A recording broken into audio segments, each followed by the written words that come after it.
Hello दोस्तों। रामायण का एक ऐसा महान शक्तिशाली योद्धा जिसने सारे देवताओं, किन्नरों, राक्षसों से युद्ध किया था, तो वो महान योद्धा कोई और नहीं रावण ही था। तो चलिए फिर जानते हैं रावण ने कितने युद्ध लड़े और कितने युद्ध जीते भी, यहाँ तक कि उसने श्री राम महादेव को भी नहीं छोड़ा। तो चलिए फिर शुरू करते हैं, बट वीडियो में अंत तक जरूर बने रहे और वीडियो को लाइक और चैनल को सब्सक्राइब जरूर कर देना।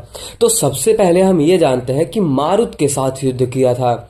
उत्तरकांड सर्ग 17 के अनुसार एक समय रावण उशीर बीर नामक देश पहुंचा, जहां राजा मरुत अन्य देवताओं के साथ यज्ञ कर रहे थे। जहां दशानन को देख देवतागण पक्षियों का रूप धारण कर उड़ गए। इंद्र, मोर, धर्मराज, काग, कुबेर, गिरगिट और वरुण के हंस का रूप धारण कर लिया। ऐसा भी माना जाता है कि यज्ञशाला में पहुंचकर रावण मारुत से बोला कि या तुम मुझसे लड़ो या अपनी हार मान लो, क्योंकि रावण इतना शक्तिशाली, इतना महान योद्धा था। वो सीधा सीधा चुनौती देता था, अगर तुम मुझसे लड़ते हो और अगर तुम जीत जाते हो तो मैं यहाँ से हार मान के चला जाऊंगा, बट अगर तुम ऐसा नहीं करते हो तो मेरे साथ युद्ध करो, और अगर तुम्हारे अंदर इतनी क्षमता है, इतनी शक्ति है तो मेरे साथ युद्ध करो, और युद्ध में अगर तुम जीत जाते हो तो तुम्हारी भलाई है, तुम्हारे राज्य की भलाई है। ऐसा कहने पर उसने ऐसा बोला कि मुझसे लड़ो या फिर अपनी हार मान लो। तो कोई भी राजा जो भी होता था, या फिर देवता या फिर किन्नर, राक्षस, सारे लोग हार मान लेते थे। तो ऐसा कहा जाता है कि राजा मरुत धनुष बाण लेकर युद्ध करने के लिए निकाल ही रहे थे। वहां आए हुए मुनियों ने कहा, आप अपने यज्ञ पर ध्यान दीजिए, इस राक्षस के साथ आपका युद्ध करना मंगलकारी नहीं है। यह यज्ञ समाप्त न हुआ तो तुम्हारे कुल का विनाश हो जाएगा। वैसे भी यह राक्षस अजय है, अमर है, बहुत बलशाली है। तब वहां लंकापति के मंत्री ने मारुत को हरा दिया। निश्चय कर यह घोषणा की कि दशानन राजा मारुत से हार गया है। जाते जाते रावण ने वहां कई मुनियों का भी वध किया, क्योंकि उसके अंदर इतनी शक्तियां थी कि जब वो कभी भी युद्ध करना स्टार्ट कर देता था तो वो ये नहीं देखता था कि देवता है, किन्नर है, राजा है, मुनि है, या फिर कोई और है, या फिर राक्षसी है। सबसे महान और सबसे बड़ा युद्ध तो रावण ने श्री राम के पूर्वजों के ही साथ किया था। मैं आपको बता दूं, बस वीडियो में अंत तक जरूर बने रहे। एक समय दशानन ने पृथ्वी के सारे राजाओं को पराजित करने का मन बना लिया था। दुष्यंत, सुरथ, गाथी, गया और पुररवा को पराजित करने के बाद वह अयोध्या पहुंचा, जहां उस समय राजा अनरण्य का राज हुआ करता था। ऐसा माना जाता है कि वहां लंकापति और अनरण्य ने अपनी पूरी शक्ति के साथ एक दूसरे के साथ युद्ध किया। राक्षस राज रावण के घातक बाणों से घायल हुए अनरण्य ने वहां मरने से पहले रावण को श्राप दिया कि आगे चलकर अयोध्या में ही जन्मे मनुष्य के हाथे ही तुम्हारी मृत्यु होगी। उसके उपरांत रावण ने पृथ्वी के सभी राजाओं को अपना अधीन कर लिया था, क्योंकि रावण ऐसा चाहता था कि वो तीनों लोकों में जो भी आए, मतलब राजा, राक्षस, किन्नर, यहाँ तक कि देवता, भगवान श्री राम, भगवान महादेव, कोई भी आए वो किसी को भी नहीं छोड़ता था। वो हर एक टाइम, मतलब हर एक इंसान को, हर एक देवता को युद्ध के लिए ललकारता रहता था। और ऐसा ही नहीं कि वो ललकारता ही था, वो हर एक युद्ध में जीत भी जाता था और सामने वाले को परास्त करके ही सामने आता था, क्योंकि वो उसके अंदर इतनी शक्तियां थी। स्वयं ब्रह्मा जी ने, स्वयं महादेव, देव महादेव ने उसको आशीर्वाद दिया था कि अगर तुम ब्रह्मास्त्र, पशुपतास्त्र, अस्त्र और शस्त्र यूज करोगे तो तुम्हारी कभी भी हार नहीं हो सकती। अब हम आगे बात करते हैं नेक्स्ट युद्ध का। अब अगला युद्ध जो था वो यम के साथ हुआ था। जब यमलोक पहुंचकर दशानन ने यमराज को चुनौती दी तो यमराज के महाबली सैनिक रावण पर टूट पड़े।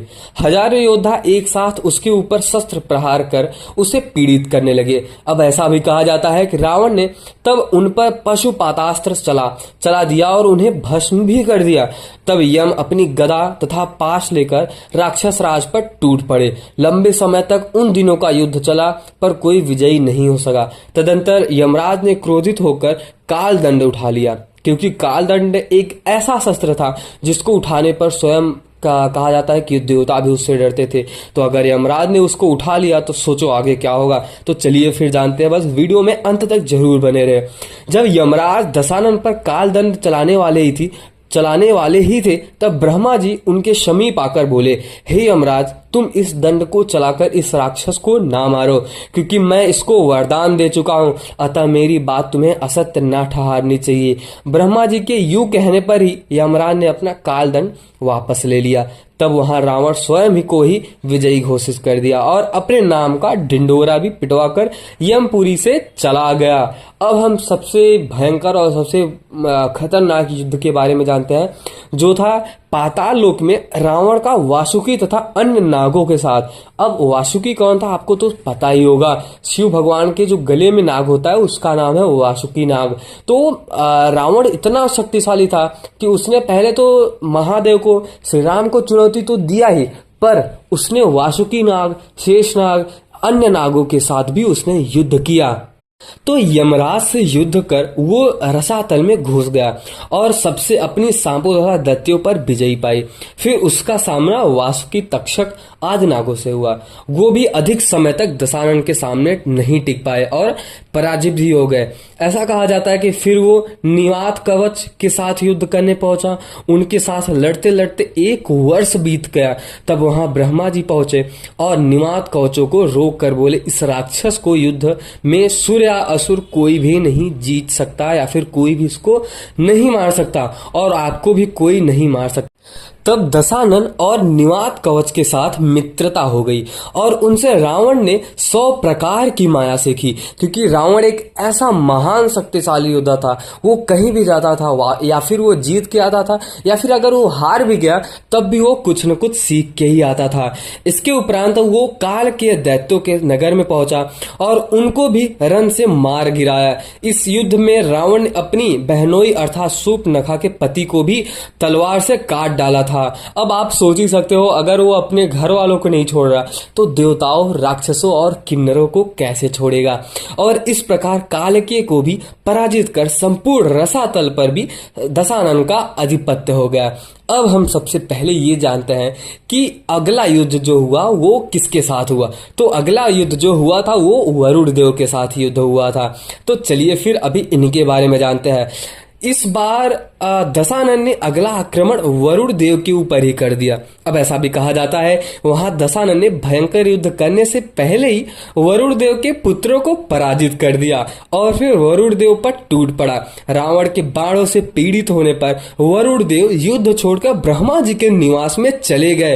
रावण ने तब वरुण देव के भवनों को अपने अधीन कर लिया, क्योंकि रावण का तो एक ही लक्ष्य होता था, वो किसी भी राज्य में जाता था और वो जीत कर, मतलब जीत हासिल कर उस राज्य को अपने नाम कर लेता था। राज्य अपने नाम करने के बाद महल भी अपने नाम कर लेता था। अब ऐसा भी कहा जाता है वरुण के क्षेत्र पर अपना शासन भी स्थापित कर लिया था। अब अगला जो युद्ध हुआ था वो रावण और इंद्र के साथ ही हुआ था। ये वाला जो युद्ध था ये बहुत ही भयंकर और बहुत ही विनाशकारी था। अब अंत में दशानन की नजर इंद्र की नगरी अमरावती पर पड़ी। उसने उस नगरी को चारों ओर से घेर लिया। ऐसा भी माना जाता है कि रावण के साथ कुंभकर्ण, मेघनाथ, प्रहस्त्र, मारीच और सभी कई सारे शक्तिशाली राक्षस भी थे। इंद्र के साथ भी आदित्य, रुद्र, साध्य, मारुत और आदि देवगढ़ भी थे। वहां बहुत ही भयंकर युद्ध हुआ। उस युद्ध में लंकापति इंद्र के वज्र से प्रहास को भी सह गए। अंत में उस युद्ध में रावण विजयी हुआ। अब हम ये जानते हैं कि माता सीता का अपहरण और श्री राम के साथ युद्ध।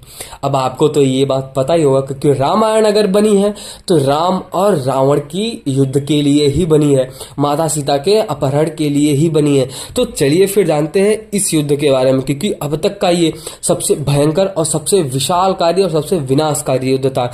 जब रावण ने माता सीता का अपहरण कर लिया तब श्री राम ने लंका को कूच ही दिया। मतलब ऐसा भयंकर तरीके से वानरों के साथ प्रहार किया लंका पे। रावण तो सोचो डर ही गया था।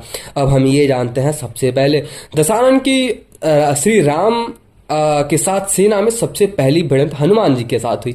अब आपको तो पता ही होगा, उसने एक जोरदार प्रहार हनुमान जी पर किया जिससे वह कुछ क्षेत्र के लिए डगमगा गए। जवाब में हनुमान जी ने भी एक शक्तिशाली प्रहार रावण पे किया, जिससे रावण को पूरा हिलाकर रख दिया। वहां रावण के मुंह और कान से खून भी निकलने लगे।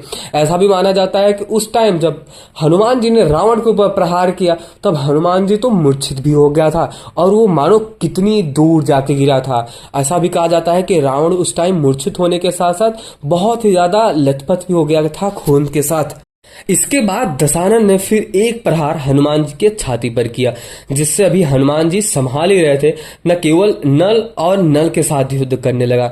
वहां आग्नेयास्त्र चलाकर रावण ने नल को पराजित कर दिया और बाकी वानरों के साथ भागने पर मजबूर कर दिया। ऐसा भी कहा जाता है इसके उनकी भिड़ंत लक्ष्मण जी के साथ हुई। अब आपको पता ही होगा, अगर लक्ष्मण और रावण के साथ युद्ध हो रहा है तो उसमें कभी भी रावण तो नहीं जीत सकता, क्योंकि लक्ष्मण जी स्वयं एक भगवान विष्णु के अवतार है, वो एक शेषनाग के अवतार है।